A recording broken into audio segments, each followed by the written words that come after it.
El doctor Alarcón no se inmutó. No golpeó la mesa ni llamó a una enfermera para que asistiera. Simplemente se detuvo en seco, como una máquina que encuentra una obstrucción en el engranaje.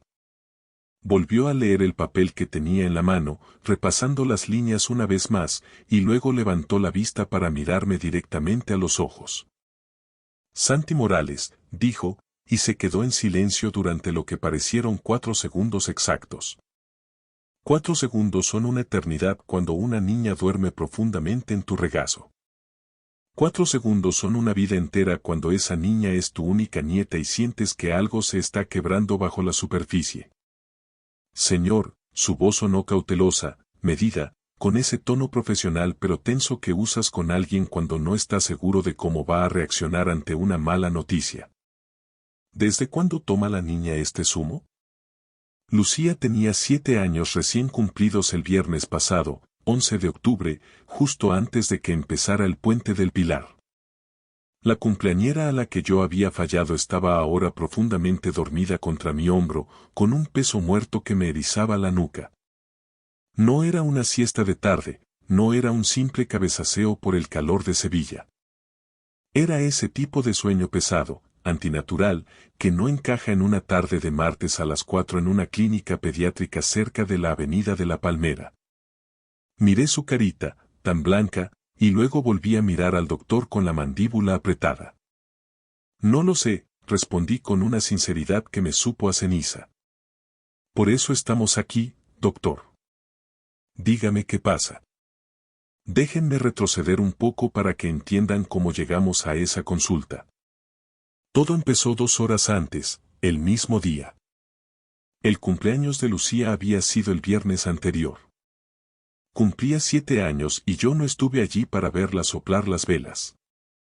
No fue por falta de ganas ni por un olvido, estuve postrado en la cama con una rodilla destrozada que me lleva dando guerra desde 2019. Para cuando me sentí lo suficientemente humano como para conducir mi vieja furgoneta, la fiesta ya se había terminado, la tarta eran sobras en la nevera y mi nieta se había hecho 1 año mayor sin su abuelo. Eso me dolió más que cualquier ligamento roto. Me la imaginaba allí, buscando mi cara entre los invitados mientras el mundo celebraba. Así que el martes, 14 de octubre, sobre las 2:15, me puse una camisa limpia, metí la bolsa morada con su regalo en el asiento del copiloto y salí de mi casa en Dos Hermanas. Me planté en la zona de chalets de Montequinto en apenas 10 minutos. Mi plan era de lo más sencillo. Dejarle el regalo, llevarla a por un helado a los valencianos y dejar que me contara cada detalle de la fiesta. Quería ser el abuelo con 3 días de retraso que intenta remendar el mundo. Es curioso cómo las intenciones más ordinarias acaban convirtiéndose en los días más extraordinarios de tu vida, y no precisamente por algo bueno. Llegué y llamé al timbre de aquel chalet impecable. Vanessa me abrió con el móvil pegado a la oreja, apenas levantando la vista para reconocer mi presencia. Hola, Vanessa. Traigo algo para la cumpleañera. Sé que voy tarde, dije, tratando de sonar amable. Está arriba, respondió ella, retrocediendo para dejarme paso mientras ya gesticulaba hacia el teléfono. Tengo una llamada de trabajo urgente. Me quedé en la entrada un segundo, sosteniendo esa bolsa morada y sintiéndome como un extraño en la casa de mi propio hijo. Un abuelo que llega tarde con un peluche para comprar el perdón. Muy hábil, Santi, me dije a mí mismo. Subí las escaleras con el peso de la rodilla recordándome cada peldaño.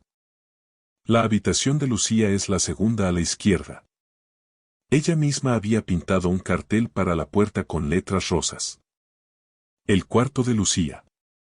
Llamad antes de entrar. Llamé suavemente con los nudillos. Lucía, cariñito. Es el abuelo, anuncié. Silencio. Luego, el sonido de alguien arrastrando los pies con dificultad.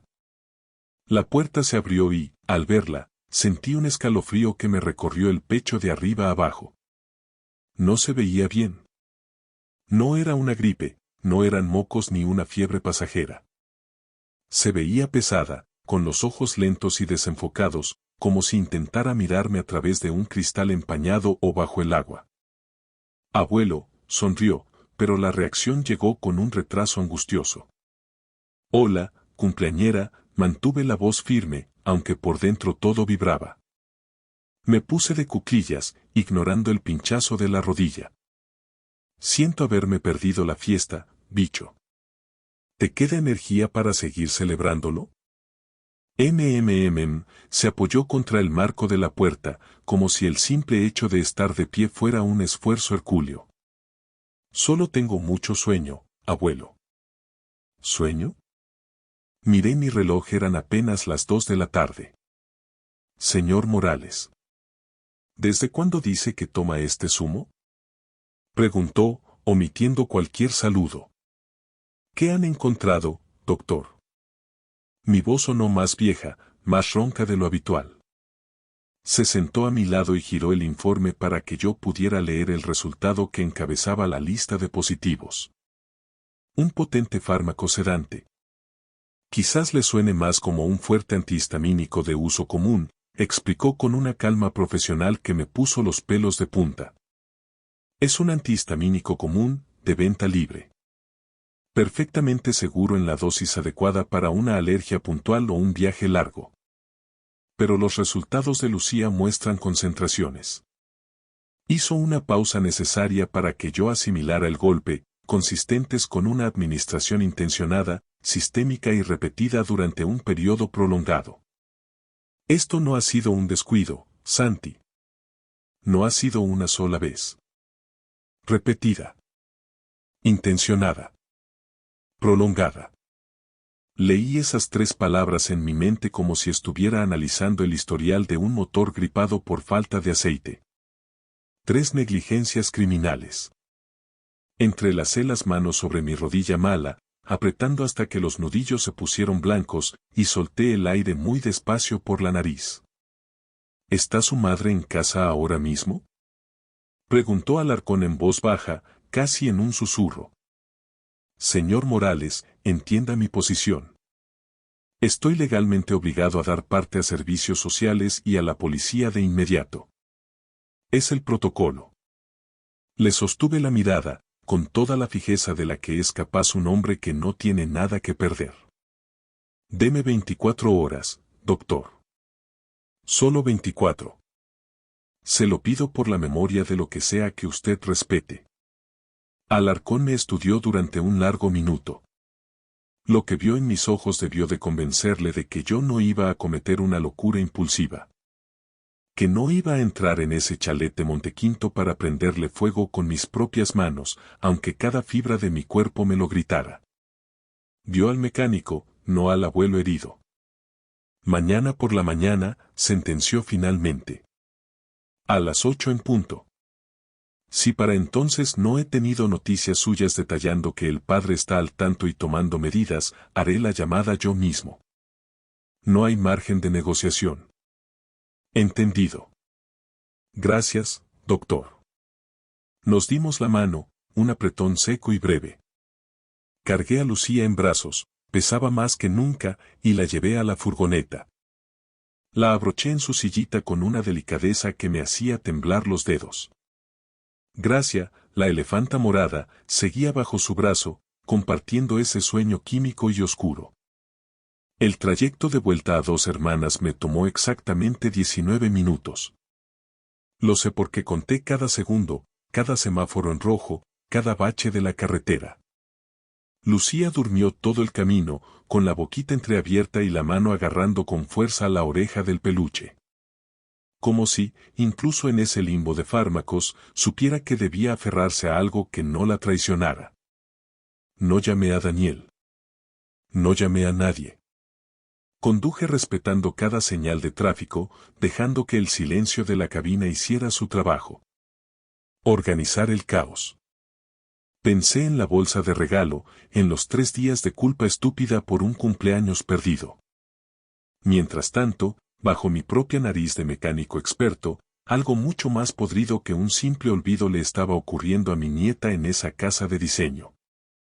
He pasado 33 años arreglando motores destrozados. Y si algo he aprendido es que, cuando el daño es estructural y profundo, no se arregla haciendo ruido ni dando martillazos al azar. Se arregla con precisión quirúrgica, pieza por pieza. Y yo apenas estaba empezando a desmontar el bloque. Lo más difícil de descubrir una traición no es la rabia ciega, es el inventario. Es ese proceso doloroso de repasar cada tarde que no pregunté, cada detalle que racionalicé como cansancio infantil, cada señal de alarma que apagué porque decidí confiar en la persona equivocada. Esa noche, en mi casa de 2 hermanas, no pegué ojo. No porque me estuviera derrumbando, quiero que esto quede claro. Santi Morales no se rompe así como así. Me senté en el sillón orejero con la luz de la lámpara al mínimo, una taza de café enfriándose sobre la mesa camilla, y empecé a pensar metódicamente, igual que cuando planifico la reconstrucción total de un motor de camión. ¿Qué sé de verdad? ¿Qué necesito averiguar antes de las 8 de la mañana? ¿Y cuál es la secuencia exacta de pasos para que nadie se escape de esta? Lo que sabía era lo peor. A mi nieta la estaban drogando en su propia cama a alguien que juró protegerla. Lo que no sabía todavía era el tiempo, la gravedad total y, sobre todo, el porqué. Ese maldito porqué era el combustible que me mantenía los ojos abiertos en la oscuridad. Ella se encogió de hombros con esa resignación de los niños cuando los adultos preguntan cosas obvias. Entré y me senté en el borde de su cama, entregándole la bolsa morada. La abrió despacio, con una calma que me ponía los pelos de punta. Ningún niño de 7 años abre un regalo con tanta parsimonia. Pero cuando sacó a la elefanta de peluche, sonrió de verdad.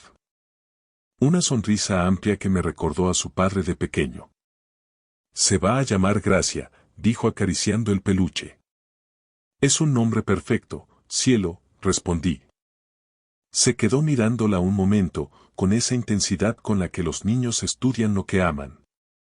Luego puso a Gracia en el centro exacto de la almohada y se quedó callada. Fue ese silencio particular, denso, que guardan los niños cuando están a punto de confesar un secreto importante. Esperé. Me miró fijamente, asegurándose de que estábamos solos. Se acercó y puso sus manos pequeñas sobre mi rodilla. Mi corazón ya lo sabía, mi cerebro simplemente se negaba a procesar la avería.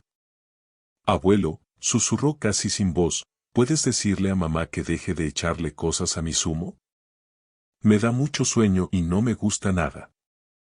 El mundo no se detuvo, pero algo dentro de mí sí lo hizo. No grité, no corrí a buscar a Vanessa. Solo asentí despacio, con la misma calma con la que escuchas a un cliente explicar un ruido extraño en el motor. Está bien, Lucía.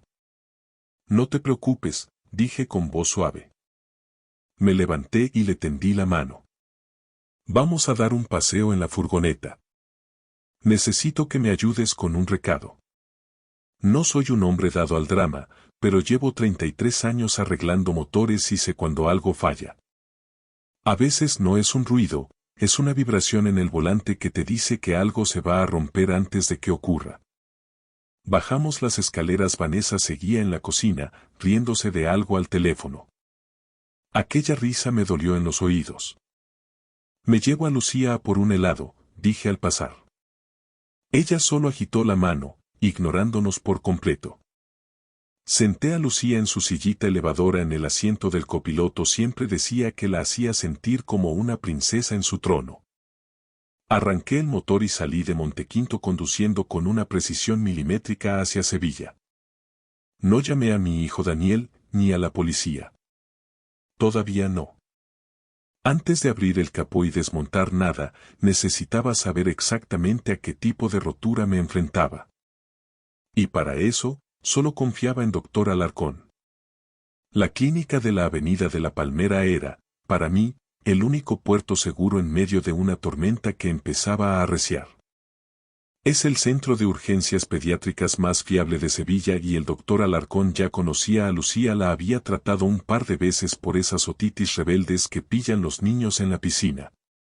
En ambas ocasiones, Alarcón fue directo, sin adornos, hablándome de tú a tú sobre lo que fallaba y lo que no. Es un hombre que no trata a los abuelos con esa condescendencia irritante de quien cree que chocheamos. Entré en el vestíbulo de mármol y le dije a la chica de recepción, con una calma que me costaba mantener, que era una urgencia. No de las de sangre, sino de las de dentro. Cuando nos hicieron pasar, me senté frente al escritorio de Alarcón y le solté la carga. Le conté exactamente lo que Lucía me había susurrado al oído en su cuarto de Montequinto. Palabra por palabra. El miedo en su voz pequeña, los párpados caídos, esa forma de moverse torpe, como si sus pies pesaran 10 kilos cada uno. El doctor no me interrumpió. No puso esa cara de el abuelo está exagerando porque se siente culpable que yo medio esperaba y temía. Miró a Lucía, que se había quedado sentada en la camilla de papel crujiente, comiendo unas galletas que le habían dado en un vaso de plástico como si aquel fuera el martes más normal de su vida. Alarcón asintió para sí mismo y, con una puntería clínica que me heló la sangre, pidió una analítica completa. Sangre, orina y un panel toxicológico exhaustivo. Tendremos los resultados en unos 40 o 50 minutos, Santi. Esperad fuera, dijo con voz grave. Esperamos en esa sala donde el aire huele a desinfectante y a miedo contenido. A los 30 minutos, Lucía se bajó de la camilla con un movimiento lento, se acurrucó contra mi brazo en la silla de espera y, simplemente, se apagó. Se quedó frita como si alguien hubiera bajado los plomos de toda la casa de un manotazo. Me quedé petrificado, mirando un póster de vacunación en la pared de enfrente, pensando en mi nieta apoyada en el marco de su puerta porque sus piernas no daban más de sí. Pensé en lo cerca que estuve de no ir ese día, de haber esperado al fin de semana para no conducir con la rodilla inflamada. ¿Qué habría pasado si espero 3 días más? Esa pregunta se me clavaba en el pecho como una esquirla de metal. La puerta del despacho se abrió con un chasquido metálico. El doctor Alarcón salió con una hoja de resultados que temblaba imperceptiblemente en su mano. Se detuvo frente a mí. 4 segundos completos. Los conté por el pulso que me golpeaba en las sienes. Miércoles 15 de octubre, 6:47 de la mañana. El alba empezaba a clarear sobre los tejados de 2 hermanas con un tono grisáceo y sucio. Llamé a Daniel. No lo hice para soltarle todo el lastre de golpe, todavía no. En mi oficio, antes de meter la llave inglesa en una pieza delicada, tienes que palpar la temperatura del metal. Necesitaba oír su voz, calibrar su estado de ánimo antes de entregarle una verdad que iba a demoler los cimientos de su vida entera. Respondió al segundo tono, con esa voz clara de quien lleva ya un rato con la cafetera puesta. Daniel siempre ha sido de madrugar, una costumbre que heredó de mis años en el taller, cuando el sol aún no se había atrevido a salir y ya estábamos manchados de grasa hasta los codos. Hola, papá. ¿Qué pronto llamas? ¿Pasa algo? ¿Estás bien de la rodilla? Preguntó con ese tono de preocupación genuina que siempre me desarma. Todo en orden, hijo. Solo quería saber. ¿Cómo ha estado Lucía estos últimos días? ¿Has notado algo raro en ella, algo que se salga de lo normal? Se hizo un silencio al otro lado del hilo. Una de esas pausas largas que indican que realmente se está parando a procesar la pregunta, buscando en su memoria reciente, no solo respondiendo por compromiso. Pues. Ha estado durmiendo más de la cuenta, la verdad, admitió finalmente. Vanessa dice que es normal, que probablemente sea un estirón de esos que pegan a los 7 años. Dice que el cuerpo le pide descanso para crecer. Hubo otra pausa, esta vez más tensa. ¿Por qué lo preguntas con ese tono, papá? Un estirón. Me obligué a mantener la voz plana, profesional, ocultando el nudo que se me formaba en la garganta. Daniel había mirado a su propia hija a la cara, había visto sus ojos vidriosos y sus movimientos de marioneta cansada, y lo había archivado como un proceso biológico natural porque su mujer se lo había servido así en bandeja. Eso no lo convertía en un mal padre, supongo. Lo convertí en un padre con los ojos vendados por la confianza. Y hay una diferencia abismal entre la maldad y la ceguera, aunque el daño termine siendo el mismo. Tenía que grabarme eso a fuego para no perder los estribos con él. Por nada especial, hijo. Solo que, como me perdí su cumple por estar baldado, no dejo de darle vueltas. Oye, ¿te importaría que se viniera conmigo a 2 hermanas una semana o 2? Tiempo de abuelo y nieta, ya sabes. Me siento como un miserable por no haber estado el viernes y quiero compensarla.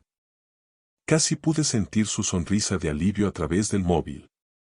Daniel siempre ha valorado que yo quiera estar presente. Papá, le va a encantar la idea.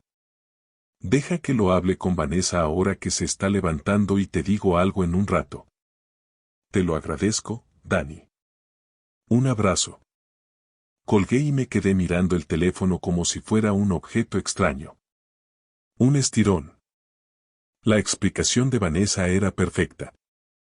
Biológica, incuestionable, tranquilizadora. Una mentira diseñada para que un hombre trabajador no hiciera más preguntas. A las 9 en punto, ya estaba sentado en el despacho de Javier Blasco, un abogado de familia de los que ya no quedan en Sevilla. Un hombre de leyes que no desperdicia una coma y que prefiere la eficacia al ruido.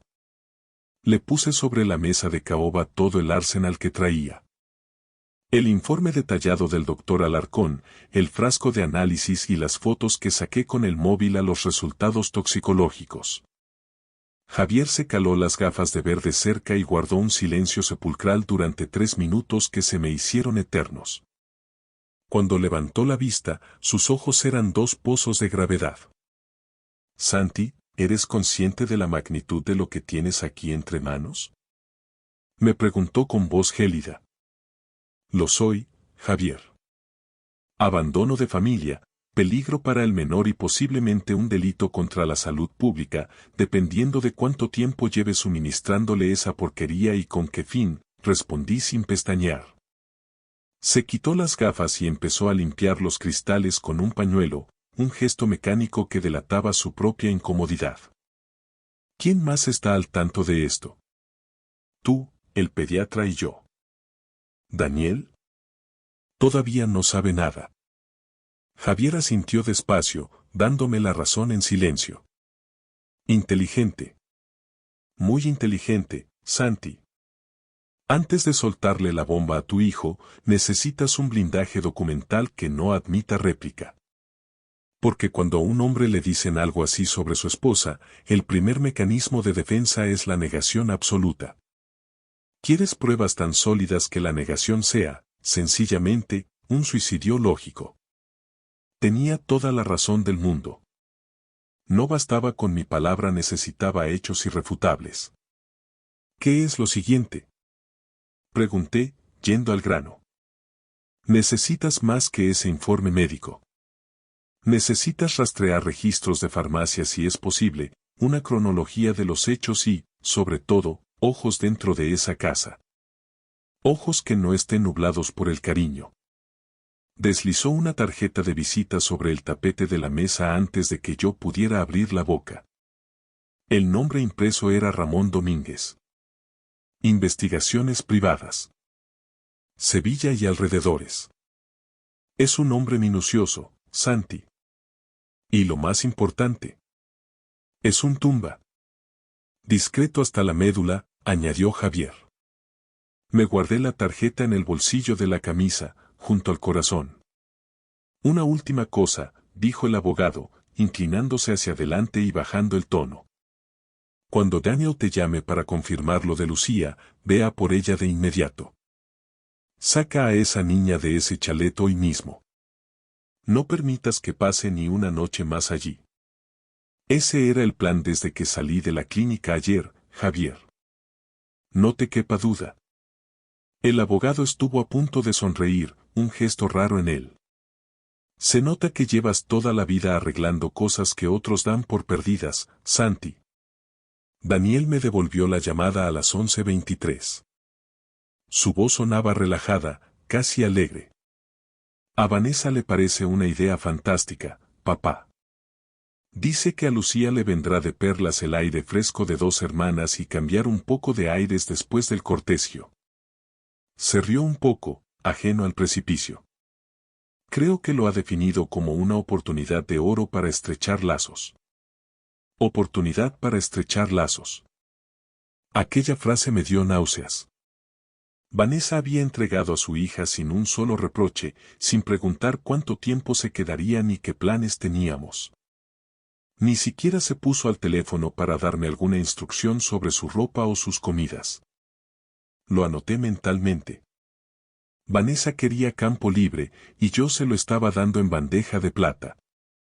La recogeré a las 2, justo después de comer, sentencié. Llegué al chalet de Montequinto con una puntualidad británica. Lucía ya me esperaba en el porche, con su mochila de ruedas y a Gracia, la elefanta morada, apretada bajo el brazo. Vanessa estaba en algún lugar al fondo de la casa, probablemente en su despacho o en la cocina, ni siquiera se asomó a la puerta para decir adiós. Abroché a Lucía en su sillita con un suspiro de alivio que me quemó los pulmones. Se veía algo mejor que el día anterior, un poco más despierta, con el brillo recuperado en las pupilas. Quizás porque esa mañana no le habían dado el zumo, o quizás porque el instinto de los niños les dice cuando se alejan de un peligro. ¿Vamos a ir de aventura al taller, abuelo?, preguntó con una chispa de entusiasmo. Vamos a ir a la mayor aventura de tu vida, Lucía, respondí mientras arrancaba el motor. Y te prometo que, a partir de ahora, todo va a salir bien. Salí de Montequinto mirando por el retrovisor aquel chalet blanco y aséptico. Por fuera parecía el hogar perfecto, pero yo sabía que dentro los pistones estaban a punto de saltar por los aires. Y yo era el encargado de cronometrar la explosión.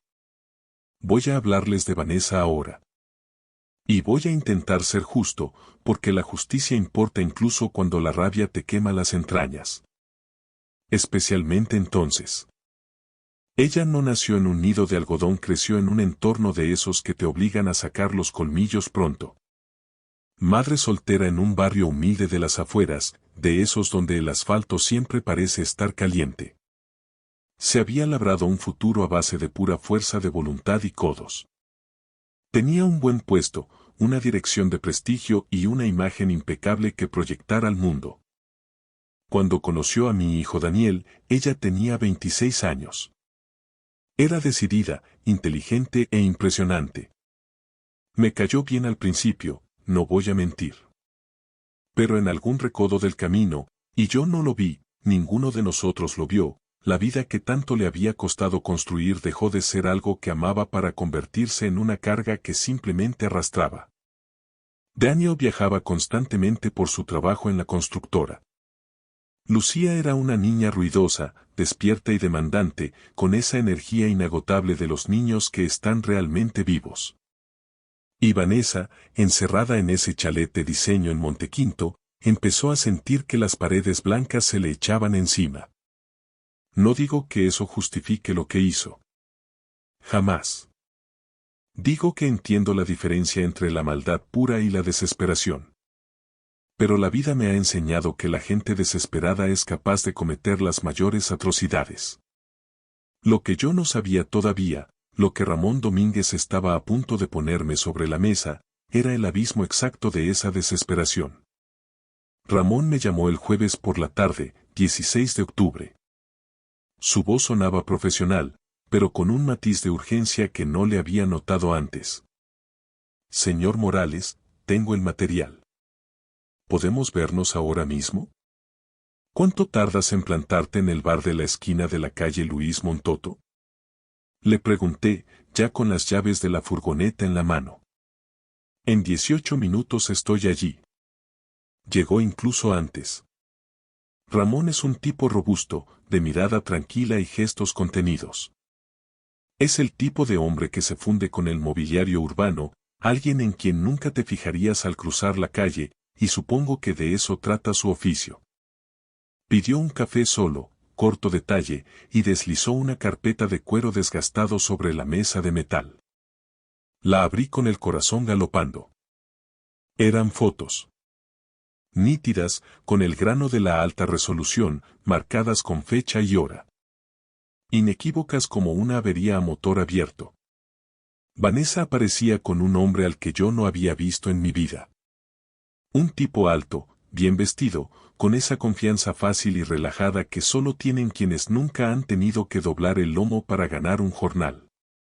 Había facturas del Hotel Alfonso XIII, el sitio más caro de la ciudad, y de varios apartamentos turísticos en el centro. Las fechas cuadraban a la perfección, y las comprobé una por una, créanme, con las noches en las que Daniel estaba fuera de Sevilla por trabajo.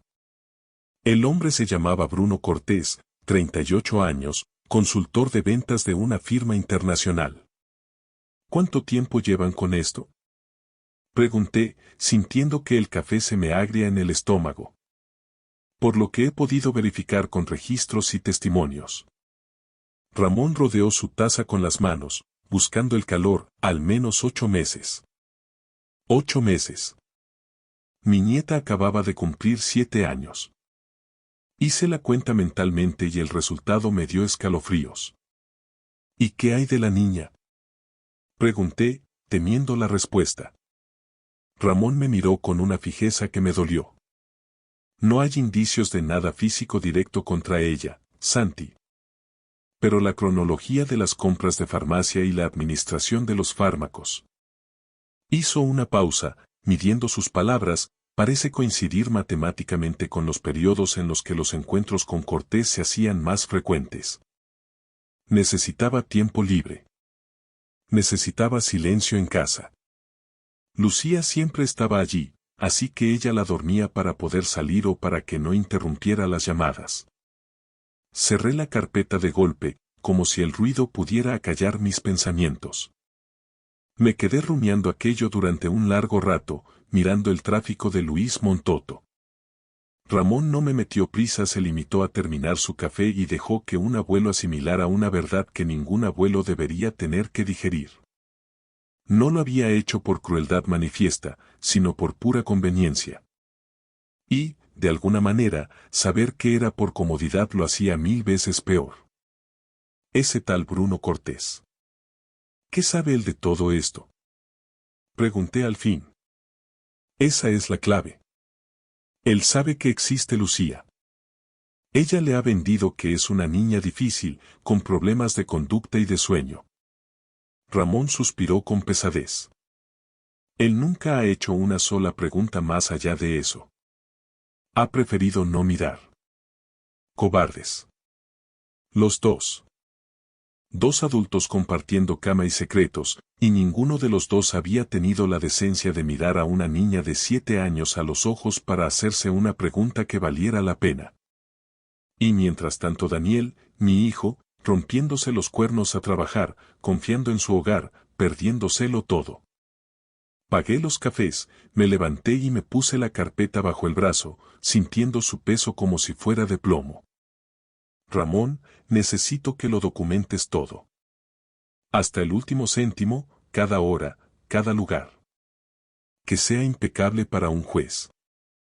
Ya estoy en ello, Santi. No quedará ni un cabo suelto. Es un buen hombre, Domínguez.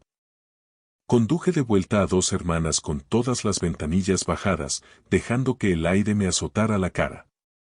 Octubre en Sevilla tiene un olor único. Una mezcla entre la humedad de los naranjos de los parques y ese primer frescor que anuncia que el verano, por fin, se ha rendido. Era el último aliento de calor antes del cambio de estación. Lucía estaba en mi casa, profundamente dormida en el cuarto de invitados. Pero esta vez era un sueño real, natural, el sueño tranquilo de una niña que se sabe a salvo. Gracia, la elefanta morada, descansaba en la almohada junto a ella. Me quedé en el umbral de la puerta, observando el ritmo pausado de su respiración. Luego me fui a la mesa de la cocina y abrí mi cuaderno de notas, el mismo que uso para registrar las piezas de los motores, y empecé a escribir. Fechas, dosis, las observaciones del doctor Alarcón y cada dato que Ramón me acababa de entregar. Lo puse todo en orden, con mi letra de mecánico, clara y directa. Llamé a Javier Blasco y le dejé un mensaje corto. Tenemos el bloque motor listo. Es hora de mover ficha. Luego, con las manos temblando un poco por primera vez en días, marqué el número de mi hijo. No para soltarle la bomba por teléfono, no quería que se estrellara en la carretera. Solo para decirle 4 palabras. Daniel, necesito que vengas. Mañana a primera hora. Es urgente. Daniel apareció en mi casa de 2 hermanas el viernes por la tarde, 17 de octubre, sobre las 6:30. Aparcó en la entrada ese Audi plateado que tanto cuida y caminó hacia la puerta con el aire de un hombre que cree que lo han llamado para una cena familiar improvisada. Relajado, con la chaqueta de lino al brazo y la guardia baja. No tenía ni la más remota idea de que el suelo estaba a punto de desaparecer bajo sus pies. Lucía ya estaba durmiendo en el dormitorio del fondo. Me había asegurado de bañarla y leerle un cuento antes para que cayera en un sueño profundo y natural. Lo que iba a pasar en la mesa de mi cocina no era para oídos de una niña de 7 años. Ni esa noche, ni nunca, si yo podía evitarlo. Había preparado un guiso de carne con patatas, de esos que se hacen a fuego lento y que le sirvo a Daniel cada vez que la vida le da un revés. Se lo hice cuando suspendió aquellos exámenes en la facultad, cuando su primer negocio de construcción se hundió a los 29. Él nunca supo que era un ritual, mi forma de decirle que aquí siempre habría un sitio seguro. Hay cosas que un padre hace sin dar explicaciones. Simplemente las haces porque el motor necesita aceite para no griparse. Entró, me dio un abrazo que me supo a despedida de una etapa y miró alrededor con curiosidad. Huele a gloria, papá. ¿Dónde está la cumpleañera? Dormida ya, hijo. Ha estado mucho mejor estos días, recuperando el color y las ganas de jugar. Él sonrió con alivio genuino, se sentó a la mesa y se aflojó el nudo de la corbata. Me alegro de corazón. Lo necesitaba. Bueno, cuéntame, ¿qué pasa? Sonabas. Diferente por teléfono. Casi me asustas. Come primero, Daniel, le corté, sirviéndole un plato generoso. Me puso esa cara que lleva poniéndome desde que tenía 12 años, esa que dice claramente: te estás portando raro, viejo. Pero cogió el tenedor y empezó a comer. Dejé que terminara, que repitiera guiso y que se tomara una copa de Rioja. Dejé que estuviera cómodo, en paz, por última vez antes de cambiarle la vida para siempre. Luego me levanté, fui a la encimera y puse 3 cosas sobre el hule de la mesa, justo frente a él. El informe clínico del doctor Alarcón, los registros de farmacia que Javier Blasco me había ayudado a rastrear y la carpeta de cuero de Ramón Domínguez. Me volví a sentar y no dije ni una palabra. Deja que las pruebas hablen por ti, Santi, me repetí. Tú le enseñaste que los hechos no tienen sentimientos. Daniel me miró a mí y luego a los papeles con una sombra de sospecha. Cogió el informe médico primero, despacio, de la forma en que un artificiero toca un cable desconocido. Lo leyó. Observé su cara centímetro a centímetro. No explotó, no gritó, no se desmoronó. Simplemente se quedó petrificado, como la superficie de un estanque justo antes de que una piedra rompa el cristal del agua. Lo dejó sobre la mesa, cogió los registros de farmacia, los repasó y los soltó como si quemaran. Luego abrió la carpeta de Ramón. Las fotos de Vanessa con Bruno Cortés en el Alfonso XIII estaban arriba del todo. Las cerró en seco después de ver las 2 primeras. La cocina se quedó en un silencio tan denso que podía oír el zumbido del frigorífico y el tic-tac del reloj de pared. Entonces Daniel se levantó con una lentitud casi dolorosa, muy controlado, y dijo con voz hueca: perdóname un minuto, papá. Caminó por el pasillo hasta el baño y cerró la puerta. Me quedé en la mesa, esperando en la penumbra. Tómate tu tiempo, hijo. Todo el que necesites para encajar las piezas. Estuvo allí dentro mucho tiempo. Lo suficiente para que yo me rellenara el vaso con manos temblorosas. Lo suficiente para que el reloj marcara 7 minutos completos de soledad. Cuando volvió, tenía los ojos inyectados en sangre, pero la mirada era de acero. Se sentó, miró la carpeta sin llegar a tocarla y preguntó: ¿Sabe Lucía lo que había en ese zumo? No, respondí con firmeza. Solo sabe que le daba sueño y que no le gustaba nada. Asintió una vez, despacio. Bien. Vi cómo su mandíbula se tensaba hasta parecer granito. No necesita saber nada más que eso. Por ahora y por siempre. Y ahí mismo, en ese preciso instante, vi a mi hijo con una claridad meridiana. Ya no era el marido cegado por la rutina, ni el hombre que había confundido la drogadicción de su hija con un estirón biológico. Era el padre. Él de verdad. Debajo de los viajes de empresa y la confianza mal depositada, el instinto seguía intacto. Solo había necesitado que alguien le entregara el manual de despiece de su propia vida. ¿Desde cuándo lo sabes todo esto? Preguntó sin mirarme. Desde el martes, Daniel. Levantó la vista, sorprendido. Has estado guardando este veneno desde el martes tú solo. Necesitaba que el diagnóstico fuera impecable antes de traértelo. No quería darte sospechas, quería darte verdades de las que no pudieras convencerte de que eran un error. Se quedó callado. Y entonces soltó un suspiro corto y seco, una especie de risa amarga que no tenía nada de gracia.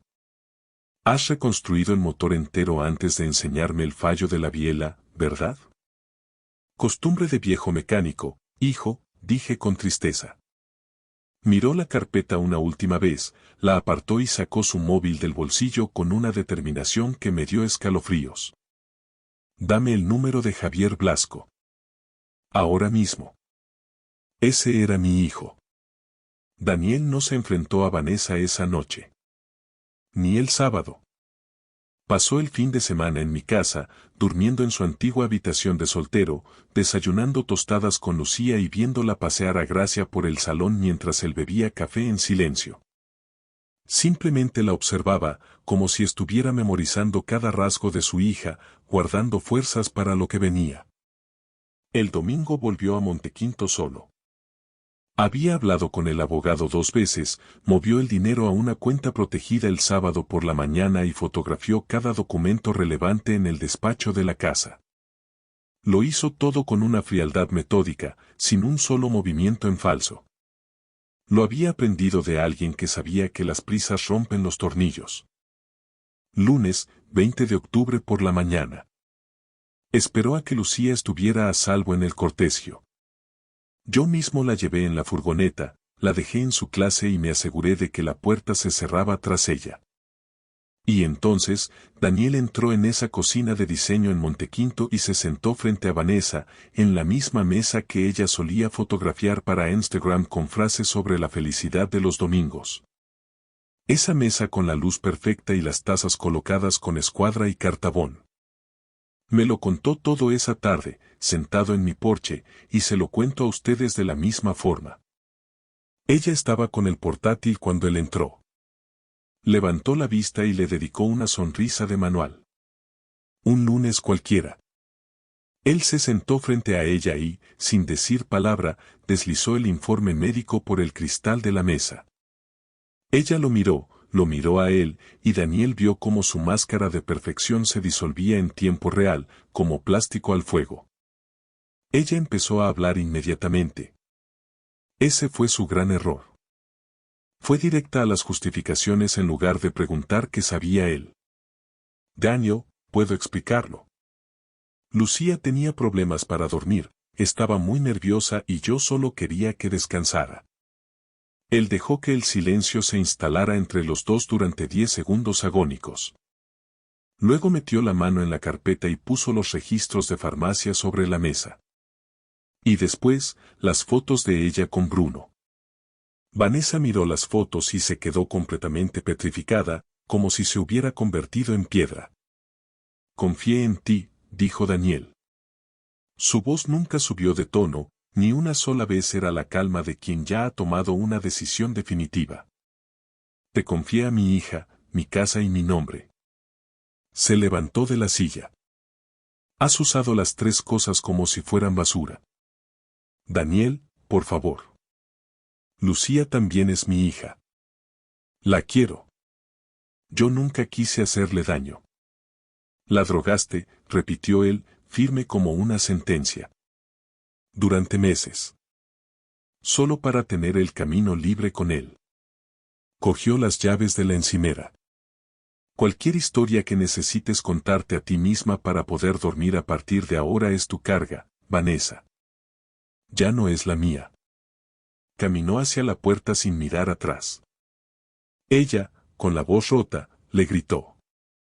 ¿Me la vas a quitar? ¿Vas a quitarme a mi hija? Daniel se detuvo en el umbral y se giró una última vez, con una mirada que ella no olvidaría jamás. Eso ya lo has hecho tú solita, Vanessa, dijo. Yo solo voy a proteger lo que queda de ella. Y se marchó, cerrando la puerta de aquel chalet perfecto para siempre. El motor estaba arreglado, pero el coche ya nunca volvería a ser el mismo. Gracias por escuchar la historia hasta el final. Dale like y deja un comentario. Suscríbete al canal y activa la campana para no perderte la próxima historia. Les deseo todo lo mejor.